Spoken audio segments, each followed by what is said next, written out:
falar sobre o novo conflito entre Irã e Israel. Também vamos falar da reunião de emergência que o presidente Lula fez hoje em Brasília para discutir sobre o IOF. Também vamos falar sobre o Dia Mundial de Doação de Sangue. Essas e outras notícias você vê aqui no Jornal do Sábado, deste dia 14 de 6 de 2025.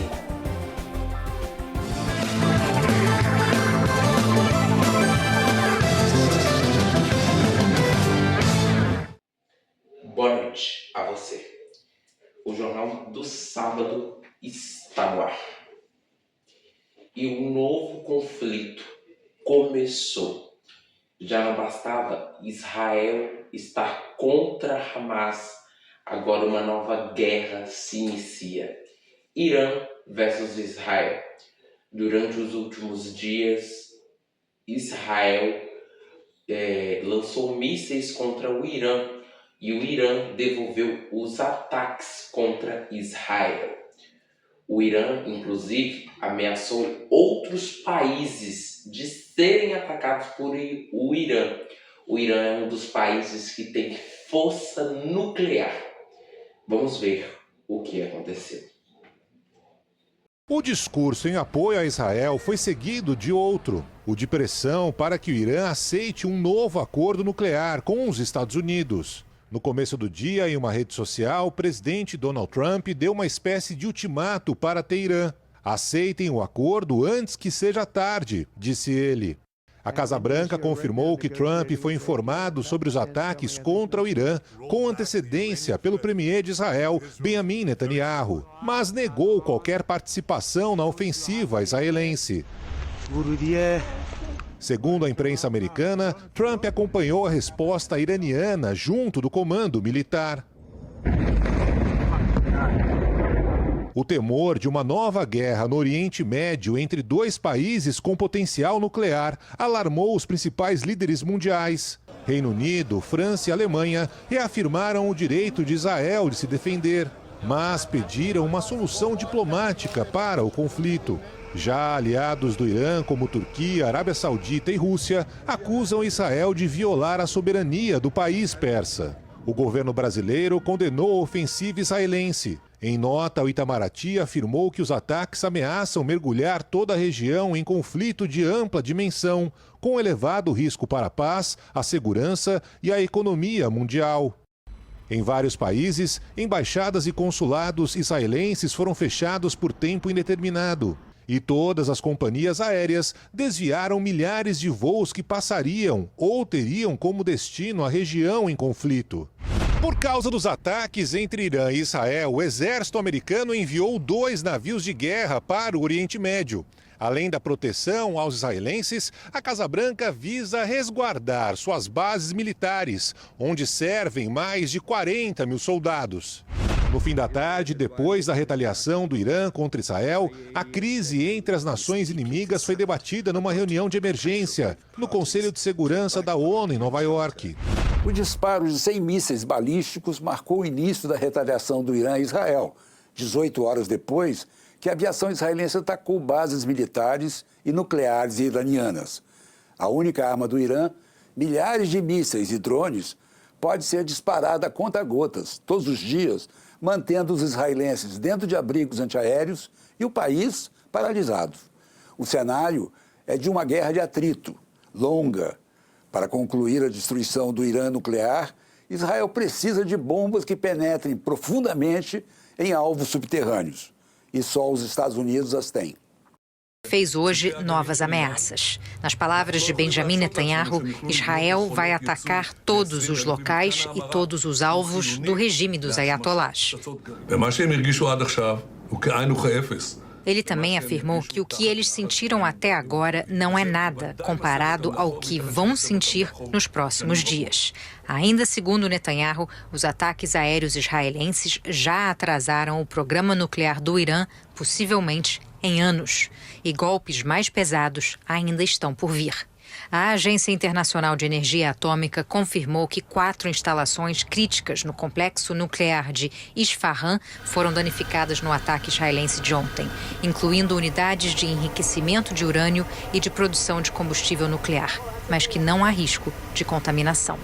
Segundo as forças de defesa de Israel, 20 comandantes militares do Irã foram eliminados desde o início da operação. Um bombardeio israelense provocou um incêndio no maior campo de gás do mundo. O presidente iraniano Massoud Pezeshkian ameaçou uma resposta mais severa se Israel continuar atacando nos próximos dias. Nas primeiras horas de sábado, as defesas aéreas na capital iraniana, Teherã, foram ativadas para interceptar novos ataques israelenses. Imagens feitas de dentro de um carro mostram colunas de fumaça saindo do aeroporto internacional da cidade, que abriga uma base da Força Aérea com caças e aeronaves de transporte. Um prédio residencial também foi destruído na capital, matando 60 pessoas, incluindo 20 crianças. O morador de um prédio vizinho disse que o impacto da explosão foi tão forte que ele foi jogado contra o teto. Essa fábrica automotiva no oeste do país também foi atingida. O Irã respondeu com cerca de 200 mísseis balísticos. Autoridades israelenses falam em 3 mortos e mais de 70 feridos. A cidade mais atingida foi Rishon LeZion, a 8 quilômetros de Tel Aviv. Imagens aéreas mostram a destruição nessa rua residencial. A força do ataque revirou carros e derrubou telhados. O regime iraniano ainda ameaçou atacar bases e navios americanos, britânicos e franceses na região se esses países ajudarem Israel a se defender, interceptando mísseis, por exemplo. Questionado sobre isso hoje, o primeiro-ministro daqui disse que o Reino Unido já vinha transferindo recursos para o Oriente Médio, como jatos militares, em caso de necessidade, e voltou a pedir calma. A Alemanha, que hoje reforçou a segurança em torno de instituições judaicas, alertou que o perigo de uma nova escalada no Oriente Médio é real. E mais cedo, na audiência de sábado no Vaticano, o Papa Leão XIV apelou para que as autoridades do Irã e de Israel ajam com razão e busquem o diálogo. Ninguém jamais deve ameaçar a existência do outro, disse o pontífice. Nessuno dovrebbe mai minacciare l'esistenza dell'altro. Agora à noite, Israel informou ter iniciado uma terceira onda de ataques contra alvos militares em Teherã. O governo israelense emitiu alertas por celular para que a população procurasse abrigo. Mísseis e drones iranianos chegaram a Jerusalém e mataram um civil em Haifa, no norte do país.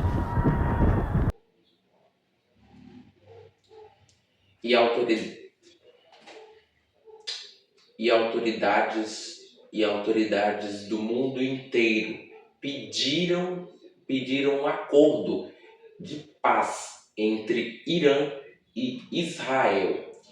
Autoridades como Emmanuel Macron e Putin pediram paz. O líder da Turquia e de outros países como a Arábia também pediu para que Irã e Israel cessem os ataques. Aliados e adversários, o mundo se divide, assustado. França e Alemanha defendem o direito de defesa de Israel.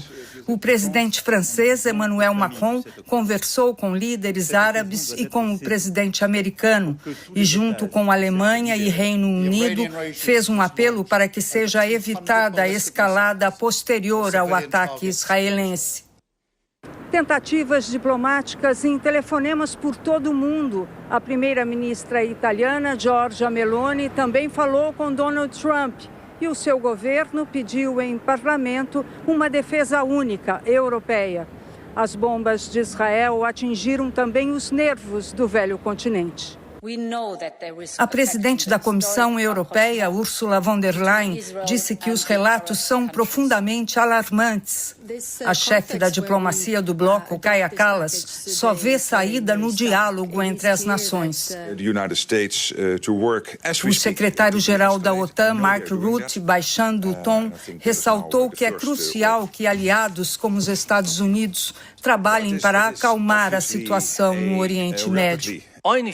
Da Turquia, uma condenação veemente. Recep Tayyip Erdogan disse que Israel não apenas semeou sangue e morte em Gaza, mas também cruzou uma fronteira muito traiçoeira e destruiu a estabilidade da região. A China informou que se opõe à violação da soberania, segurança e integridade territorial do Irã. Se diz pronta a desempenhar um papel construtivo nos esforços de distensão. A responsabilidade por todas as consequências desta provocação recairá sobre a liderança israelense, afirmou o Ministério das Relações Exteriores da Rússia. A diplomacia do país também condena o que chamou de histeria anti-iraniana provocada pelos países ocidentais. E o presidente Vladimir Putin se ofereceu para mediar. Na geopolítica do Oriente Médio, a Arábia Saudita e Irã já foram rivais numa disputa pela primazia na região. Mas, recentemente, os dois países se reaproximaram.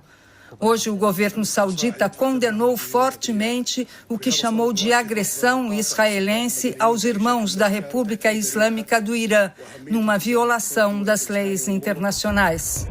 Enquanto isso, a sensação de guerra contínua, e não apenas de ataques isolados, vai ganhando forma. E o presidente Trump forçou o Irã a fechar um acordo nuclear com os Estados Unidos. A forçação do presidente Trump para que o Irã feche o acordo foi em ameaças que vai ajudar Israel na batalha contra o Irã.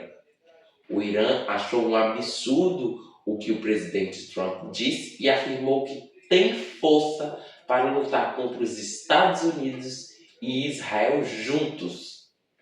Veja só o que aconteceu, o que o presidente Trump falou. O discurso em apoio a Israel foi seguido de outro, o de pressão para que o Irã aceite um novo acordo nuclear com os Estados Unidos. No começo do dia, em uma rede social, o presidente Donald Trump deu uma espécie de ultimato para Teherã. Aceitem o acordo antes que seja tarde, disse ele. A Casa Branca confirmou que Trump foi informado sobre os ataques contra o Irã com antecedência pelo premier de Israel, Benjamin Netanyahu, mas negou qualquer participação na ofensiva israelense. Segundo a imprensa americana, Trump acompanhou a resposta iraniana junto do comando militar. O temor de uma nova guerra no Oriente Médio entre dois países com potencial nuclear alarmou os principais líderes mundiais. Reino Unido, França e Alemanha reafirmaram o direito de Israel de se defender, mas pediram uma solução diplomática para o conflito. Já aliados do Irã, como Turquia, Arábia Saudita e Rússia, acusam Israel de violar a soberania do país persa. O governo brasileiro condenou a ofensiva israelense. Em nota, o Itamaraty afirmou que os ataques ameaçam mergulhar toda a região em conflito de ampla dimensão, com elevado risco para a paz, a segurança e a economia mundial. Em vários países, embaixadas e consulados israelenses foram fechados por tempo indeterminado. E todas as companhias aéreas desviaram milhares de voos que passariam ou teriam como destino a região em conflito. Por causa dos ataques entre Irã e Israel, o exército americano enviou 2 navios de guerra para o Oriente Médio. Além da proteção aos israelenses, a Casa Branca visa resguardar suas bases militares, onde servem mais de 40 mil soldados. No fim da tarde, depois da retaliação do Irã contra Israel, a crise entre as nações inimigas foi debatida numa reunião de emergência no Conselho de Segurança da ONU em Nova York. O disparo de 100 mísseis balísticos marcou o início da retaliação do Irã a Israel, 18 horas depois que a aviação israelense atacou bases militares e nucleares iranianas. A única arma do Irã, milhares de mísseis e drones, pode ser disparada a conta-gotas, todos os dias, mantendo os israelenses dentro de abrigos antiaéreos e o país paralisado. O cenário é de uma guerra de atrito, longa, para concluir a destruição do Irã nuclear Israel precisa de bombas que penetrem profundamente em alvos subterrâneos. E só os Estados Unidos as têm. E o Irã e Israel voltaram a trocar bombardeios novamente pelo terceiro dia seguido. Vamos conferir agora uma reportagem que acabou de ser exibida no Jornal Nacional, que mostra como ocorreu esse terceiro dia de bombardeios no Oriente Médio. Fez hoje novas ameaças. Nas palavras de Benjamin Netanyahu, Israel vai atacar todos os locais e todos os alvos do regime dos ayatolás. Ele também afirmou que o que eles sentiram até agora não é nada comparado ao que vão sentir nos próximos dias. Ainda segundo Netanyahu, os ataques aéreos israelenses já atrasaram o programa nuclear do Irã, possivelmente em anos, e golpes mais pesados ainda estão por vir. A Agência Internacional de Energia Atômica confirmou que 4 instalações críticas no complexo nuclear de Isfahan foram danificadas no ataque israelense de ontem, incluindo unidades de enriquecimento de urânio e de produção de combustível nuclear, mas que não há risco de contaminação. Segundo as forças de defesa de Israel, 20 comandantes militares do Irã foram eliminados desde o início da operação. Um bombardeio israelense provocou um incêndio no maior campo de gás do mundo. O presidente iraniano Massoud Pezeshkian ameaçou uma resposta mais severa se Israel continuar atacando nos próximos dias. Nas primeiras horas de sábado, as defesas aéreas na capital iraniana, Teherã, foram ativadas para interceptar novos ataques israelenses. Imagens feitas de dentro de um carro mostram colunas de fumaça saindo do aeroporto internacional da cidade, que abriga uma base da Força Aérea com caças e aeronaves de transporte. Um prédio residencial também foi destruído na capital, matando 60 pessoas, incluindo 20 crianças. O morador de um prédio vizinho disse que o impacto da explosão foi tão forte que ele foi jogado contra o teto. Essa fábrica automotiva no oeste do país também foi atingida. O Irã respondeu com cerca de 200 mísseis balísticos. Autoridades israelenses falam em 3 mortos e mais de 70 feridos. A cidade mais atingida foi Rishon LeZion, a 8 quilômetros de Tel Aviv. Imagens aéreas mostram a destruição nessa rua residencial. A força do ataque revirou carros e derrubou telhados. O regime iraniano ainda ameaçou atacar bases e navios americanos, britânicos e franceses na região se esses países ajudarem Israel a se defender, interceptando mísseis, por exemplo. Questionado sobre isso hoje, o primeiro-ministro daqui disse que o Reino Unido já vinha transferindo recursos para o Oriente Médio, como jatos militares, em caso de necessidade, e voltou a pedir calma. A Alemanha, que hoje reforçou a segurança em torno de instituições judaicas, alertou que o perigo de uma nova escalada no Oriente Médio é real. E mais cedo, na audiência de sábado no Vaticano, o Papa Leão XIV apelou para que as autoridades do Irã e de Israel ajam com razão e busquem o diálogo. Ninguém jamais deve ameaçar a existência do outro, disse o pontífice. Nessuno dovrebbe mai minacciare l'esistenza dell'altro. Agora à noite, Israel informou ter iniciado uma terceira onda de ataques contra alvos militares em Teherã. O governo israelense emitiu alertas por celular para que a população procurasse abrigo.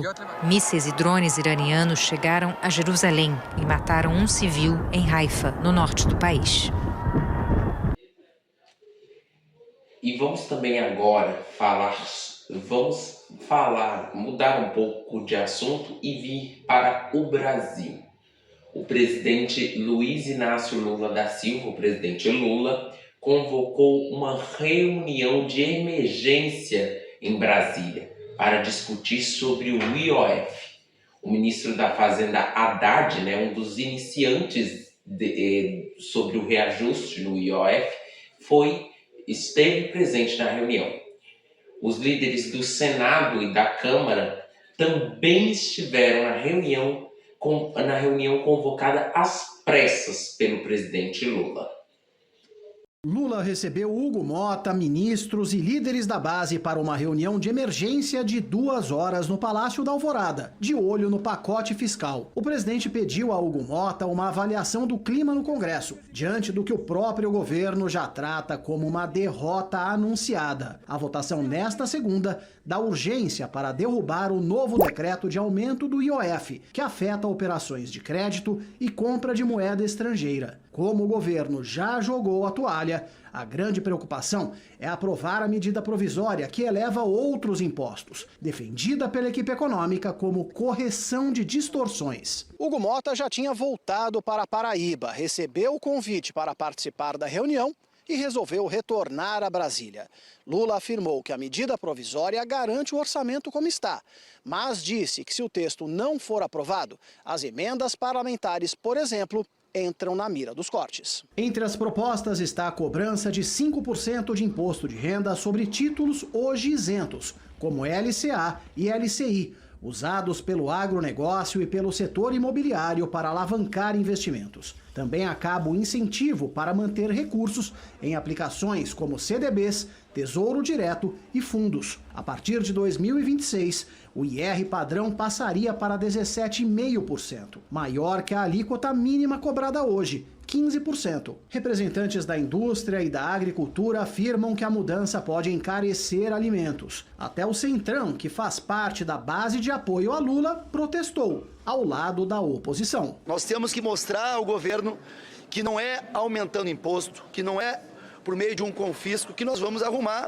a economia do Estado. Não houve até agora um avanço de corte de gastos. Sem alteração nos impostos, aliados do governo veem efeitos negativos. Vai ter consequência em programas sociais, vai ter consequência em emendas parlamentares. Cada um aqui é adulto para optar e tomar suas decisões. Hugo Mota ainda não marcou a votação da medida provisória. E o ex-ministro Gilson Machado teve a sua prisão revogada pelo STF. O ministro Gilson Machado teria sido acusado de ter dado um jeito de arranjar uma passagem aérea para o ex-comandante de ordens, Mauro Cid, que está envolvido em toda a trama golpista. O ministro Gilson Machado teve o seu pedido de prisão revogado pelo STF. E as baleias Jubarte encantaram o litoral norte de São Paulo. As baleias fizeram verdadeira dança e encantaram diversas pessoas.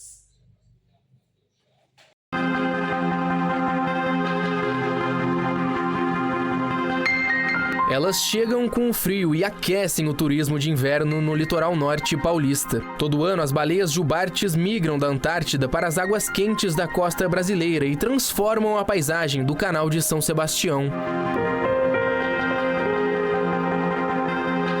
Elas vêm aqui para a nossa região para se reproduzir. As baleias jubartes são migratórias, então elas têm uma área de alimentação e uma área de reprodução. E todos os anos elas se alimentam durante o verão na região da Antártica e durante o inverno, que lá começa a ficar mais frio, elas vêm para cá em busca de águas mais quentes e mais protegidas para se reproduzir. Cada vez mais turistas embarcam para ver de perto essas gigantes do mar, que chegam a 16 metros de comprimento. 13 mil pessoas devem participar das saídas náuticas esse ano, um aumento de 10% em relação à temporada passada. O passeio dura cerca de 7 horas e conta com guias especializados e paradas estratégicas para observação dos cetáceos. Por aqui, golfinhos, raias e as estrelas da casa, as baleias, encantam os turistas e proporcionam uma experiência única. Estou achando incrível, acho que é uma experiência que todo mundo tem que fazer. Tem toda essa parte da natureza, da preservação das baleias, o trabalho que é feito aqui em São Sebastião e também em Ilhabela. Então, é um passeio incrível. Durante o passeio são seguidas regras de emissão de ruído e distância segura das baleias para não perturbar os animais. O pessoal vem atrás do salto, que é o que todo mundo quer ver, quer vibrar, curtir, gritar como se fosse um gol num campeonato.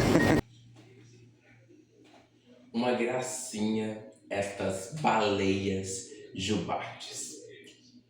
E o único sobrevivente de um avião com cerca de de 200 pessoas que caiu da empresa Air India, que colidiu com um prédio de alunos de enfermagem. Ainda não acredita no que viveu. Da cama do hospital, Vishwas Kumar Ramesh contou que logo depois da decolagem, sentiu que o Boeing 787-8 Dreamliner da Air India ficou cerca de 10 segundos parado no ar e que as luzes da cabine acenderam. Eu senti o impulso dos motores tentando subir, mas aí ele colidiu com força contra o prédio, disse para a imprensa estatal indiana. Tudo aconteceu em meio minuto. Era 1h38 da tarde quando o avião perdeu a altitude e se chocou contra o alojamento de uma faculdade de medicina. Das 248 pessoas a bordo, só ele sobreviveu. Saiu andando do avião, sofreu apenas queimaduras e hematomas e segue em observação. Ramesh é cidadão britânico e estava voltando para Londres depois de visitar parentes na Índia. Ele estava no assento 11A, perto da saída de emergência, e disse que rastejou até conseguir passar por um espaço na lataria do avião depois que a porta se quebrou. O irmão dele estava na 11J, no lado que atingiu as paredes do prédio. As equipes de resgate continuam a procura por corpos. Autoridades indianas confirmaram pelo menos 8 mortes em solo, mas a imprensa local fala em até 24 vítimas. Os investigadores encontraram o gravador de dados de voo digital, que é uma das 2 caixas pretas do Boeing. Mas ainda falta o gravador de voz da cabine, fundamental para a investigação. Os peritos também apuram se houve falhas de manutenção. As investigações são conduzidas por equipes de pelo menos 3 países: Índia, Estados Unidos e Reino Unido. Os peritos disseram que, por enquanto, as investigações têm como foco possíveis falhas no motor, no trem de pouso e nos flaps, dispositivos que ajudam na sustentação da aeronave. Impressionante como ele conseguiu escapar de certa maneira da morte, né? Conseguiu escapar da morte desta queda deste avião, lamentável, né? A queda desta aeronave na Índia.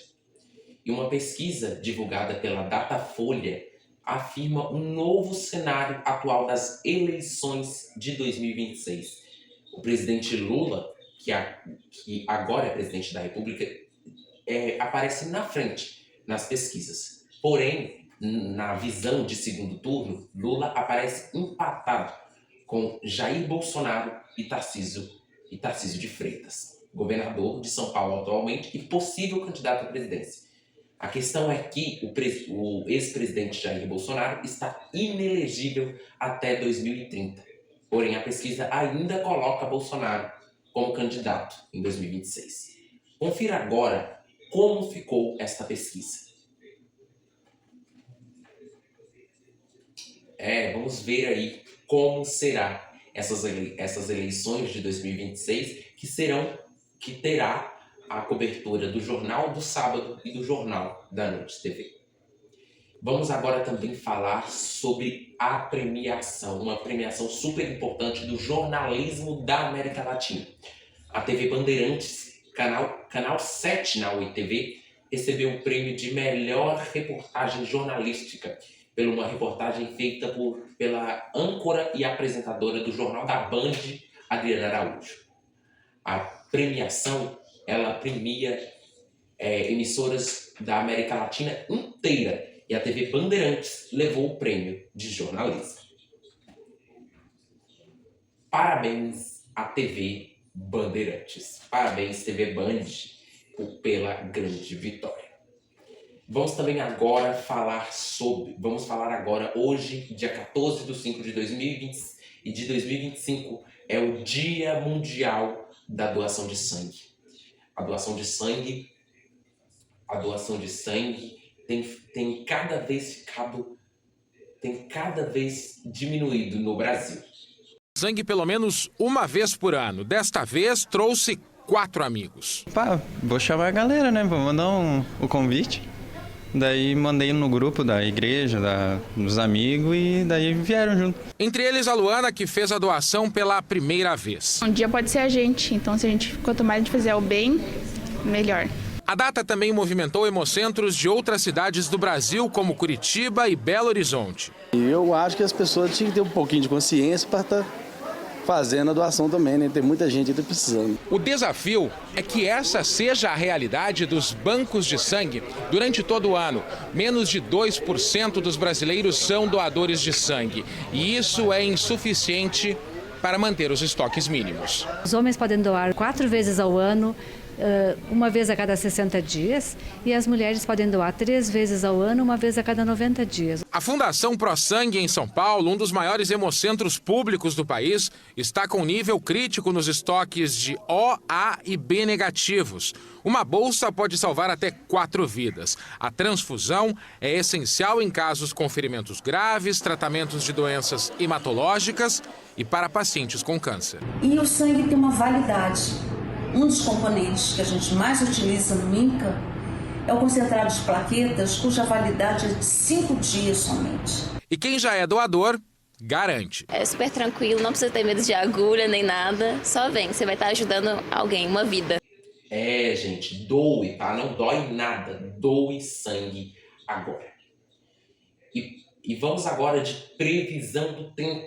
Quem nos conta a previsão do tempo quem nos conta a previsão do tempo deste sábado e do domingo e também como foi o clima em todo o Brasil é comigo mesmo. Agora, fiquem agora com a previsão do tempo. É agora.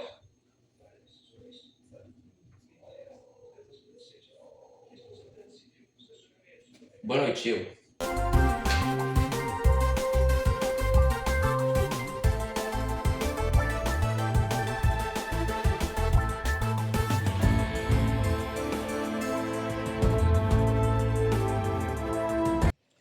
Boa noite a você, boa noite a todos que acompanham o Jornal do Sábado. Estamos aqui e, gente, não tá nada fácil, tá? Está fazendo um frio e o vento está muito forte aqui nesse momento pela noite aqui em São Francisco. A gente tá até com medo aqui do equipamento de gravar, do equipamento aqui da câmera cair com a força do vento, porque a situação aqui desta noite de sábado é a seguinte: 21 graus está fazendo neste momento, 0% de chance de chuva, né?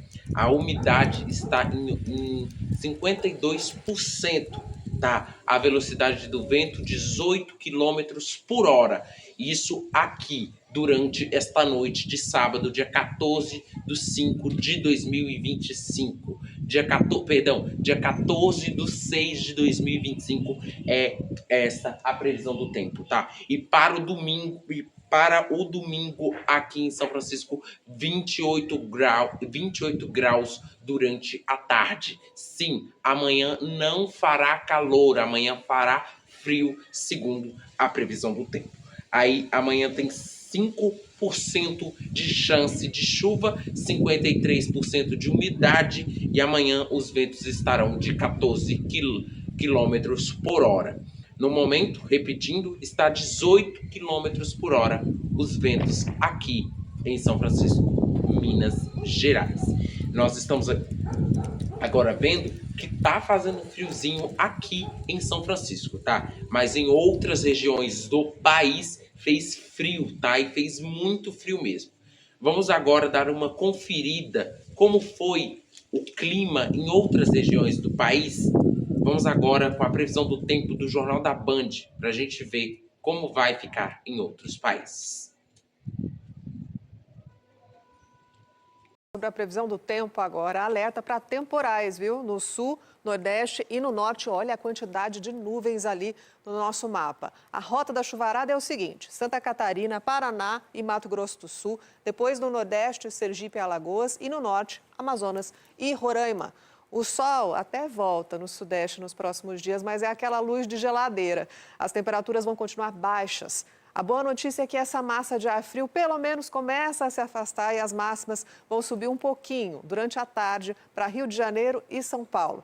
Manhã gelada em Belo Horizonte, com mínima de 9 graus. Em Curitiba, São Paulo e Brasília, mínima de 12 neste domingo. Em Porto Alegre e Rio de Janeiro, 13 graus de manhã. Amanhã também chove bastante em Maceió e também em Boa Vista, domingo com bancadas de chuva ao longo do dia. Como vocês puderam ver aí, né, na reportagem, fez frio em outros locais do Brasil inteiro. Aqui em São Francisco, basicamente aqui no bairro Eldorado, está fazendo 21 graus e que eu diria que está até mais frio do que 21 graus, tá, gente? Porque fala na previsão do tempo que está fazendo 21 graus, mas para mim está a sensação térmica de 60 graus, não, perdão, de 16 graus, tá? Porque tá muito frio, eu não ia conseguir vir aqui fora sem a blusa de frio, tá muito frio, tá ventando, o vento tá frio, não tá fazendo calor, não tem como banhar na água gelada nesse frio. Boa noite a você, boa noite a todos que acompanharam e de volta aos estúdios do Jornal do Sábado. Boa noite.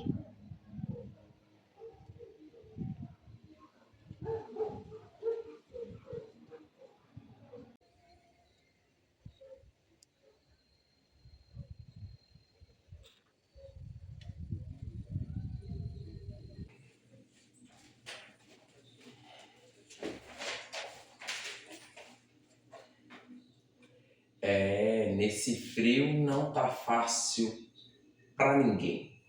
O Jornal do Sábado fica por aqui. Para rever as nossas reportagens, basta acessar o canal do YouTube do Jornal do Sábado e do Jornal da Noite TV, tá? Basta acessar o canal do YouTube Noite TV Jornalismo. Basta acessar o canal Noite TV Jornalismo para rever todas as reportagens do Jornal do Sábado e do Jornal da Noite TV. O Jornal do Sábado fica por aqui. Muito obrigado à sua audiência, obrigado às reportagens, né, da TV Globo e da TV Band. Eu também estou sentindo frio, né? Acabei de ir lá na previsão do tempo. Esse é o Jornal do Sábado de hoje. E para finalizar, você fica com imagens da Rua 1 do bairro Eldorado. Obrigado.